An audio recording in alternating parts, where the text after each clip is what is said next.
my fellow people, and welcome again to another Think About It Reviews where we're talking Alice Through the Looking Glass. Now, this is the sequel to Alice in Wonderland, and this time, well, I don't believe Tim Burton directed the first film. I can't really remember, but this time James Bobin is directing the film, once again produced by, I believe it was produced last film by Tim Burton himself.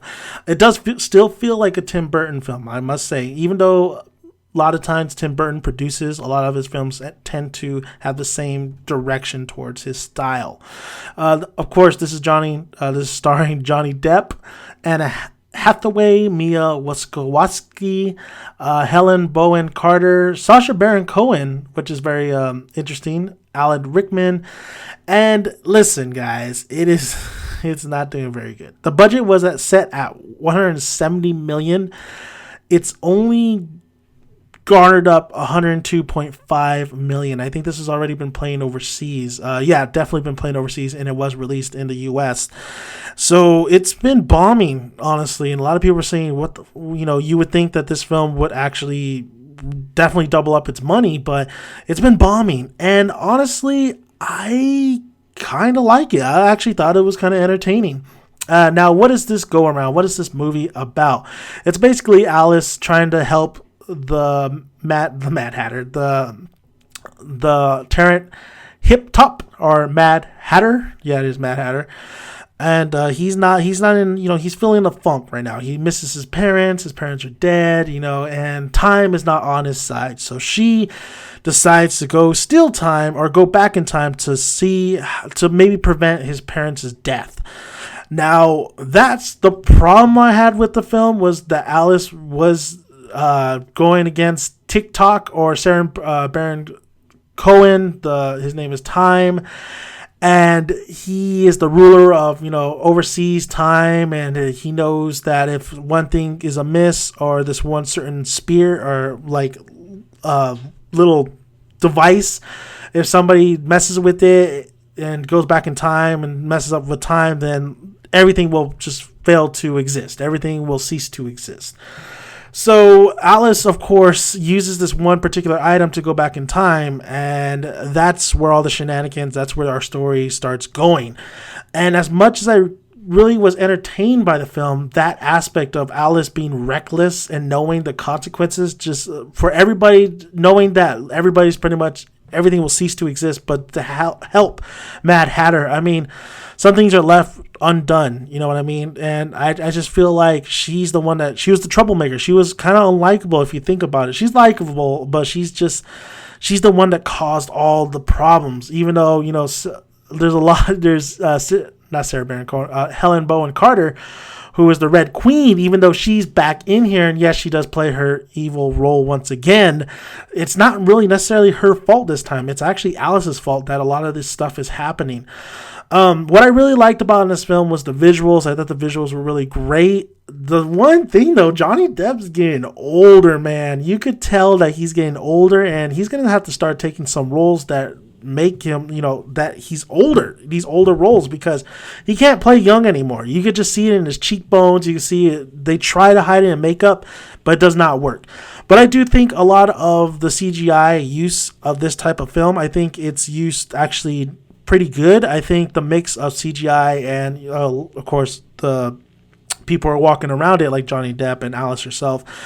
It mixes well. That's the type of CGI that works for this type of film, especially in Alice in Wonderland. I do like the colors, the brightness of it all. I like the production design. I like the costumes. The one thing that kind of irritated me was Anne Hathaway's movements. I know she's trying to be, just like quirky or like have these little ticks, but I wasn't feeling her hand movements at all. And there's a lot of goofiness that happens in this film, but honestly, it kind of works. Sarah Baron Cohen as Time. In the beginning, I didn't really like him. I didn't really like his delivery, just how the character was. But later on, I just went with it. And if you go with a lot of these characters and what they do, you start being more entertained. Like the Red Queen, I think Helen Bowen Carter is really excellent as the Red Queen. I really love the little things she does. I really like her scream. I think she's really good in this film. So the acting in this film is pretty good, and I love that damn cat. Okay, is it Cheshire or something like that? I think it's Cheshire, the cat. I love that cat so much. I want to pop. But overall, I thought this film was very entertaining. It does lack on pretty much. I never felt bored. That's the plus of this film. But I did feel like a lot of these problems with this movie and a lot of conflict that was happening was because of Alice. It was because Alice, so she could kind of be the villain in this film. If there's, I did like the ending, but then again, I didn't. There's some aspects of the ending that I did like and I did not like. But overall, I think this film, I recommend it. I do recommend it if you like the first film. The first film, I thought it was okay, but I think this film is a little bit more entertaining. I think there's a lot more going on with it, even though Alice is the one to blame. I think Johnny Depp is just getting a little bit too older, but I found him fine in this role. I didn't see Jack Sparrow in this role. I saw the Mad Hatter in this role, so I thought he was not really good in this film, but he was good. He was sufficient enough to make me entertained, and that's what this film is all about. It's entertainment and it's entertaining. It's one of the better films produced by Tim Burton. I mean, it's a lot better than. Not Charlie. I think it was Willy Wonka and the Chocolate Factory, or was it Charlie and Chocolate Factory? I can't remember. But overall, it has a lot of great things going on for it. It is some places here and there, especially with the action sequences, are very chaotic.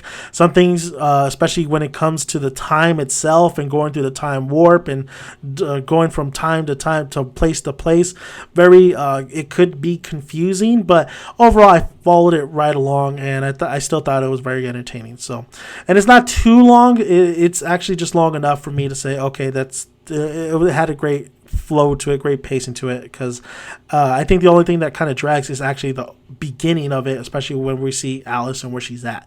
But overall, I thought Alice and Through the Looking Glass is actually a very entertaining film. It's not an overall fantastic film, but it's an entertaining film for what it is. So I do recommend it. So if you want to take your kids, and if you like the first Alice in Wonderland film, then I think you'll like this film as well. So thank you guys for listening. Go ahead and subscribe to my channel. Would really appreciate it. Like the video if you like it, and comment below. Love to hear your guys' thoughts. If you've seen this film, did you like it or did you not like it?